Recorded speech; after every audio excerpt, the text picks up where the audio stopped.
আমাদের ইশতেহারে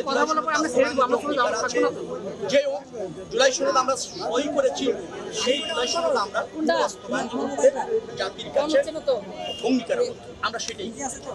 কিন্তু সেই জুলাই সনদের নামে একটা গণভোট যে প্রক্রিয়ায় হয়েছে, যে আদেশে হয়েছে, যে প্রক্রিয়ায় হয়েছে, তার সাথে কিছু জায়গায় অমিল রয়েছে। জনগণ আমাদের 51% সমর্থন দিয়েছে, তার মানে গ্রুপ মেজরিটি দিয়েছে আমাদের মতো করে জুলাই সনদ বাস্তবায়ন, যেটা আমরা সই করেছিলাম, আবার বলেছিলাম ঐক্যমতের ভিত্তিতে সব রাজনৈতিক দল। আমরা সেই জুলাই সনদ এই জাতীয় সংসদে বাস্তবায়ন করতে চাই। সেখানে সাংবিধানিক সংস্কার আছে, প্রাতিষ্ঠানিক সংস্কার আছে, প্রশাসনিক সংস্কার আছে এবং রাষ্ট্রীয় কাঠামোতে বেশ কিছু অনেকগুলি ইতিমধ্যে অধ্যাদেশের মাধ্যমে কার্যকর হয়েছে, কিছু সংবিধান সংস্কার করা হয়েছে।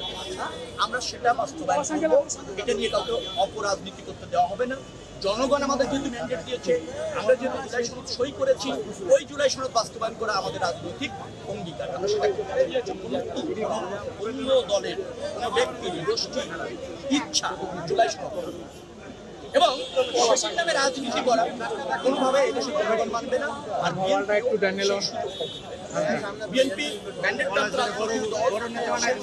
দিয়ে তার যে অঙ্গীকার জুলাই সনদ বাস্তবায়নের, সেটা প্রতিষ্ঠিত, সেটাকে বিভ্রান্ত করে অন্য রাজনৈতিক শক্তিরা রাজনৈতিক ফায়দা নিতে চাচ্ছে। আমরা জনগণকে তার বিরুদ্ধে সচেতন করছি। যেহেতু জনগণের মতো উপর আস্থা রেখেছে, ডেফিনেটলি জুলাই সনদ বাস্তবায়ন আমরা করবই।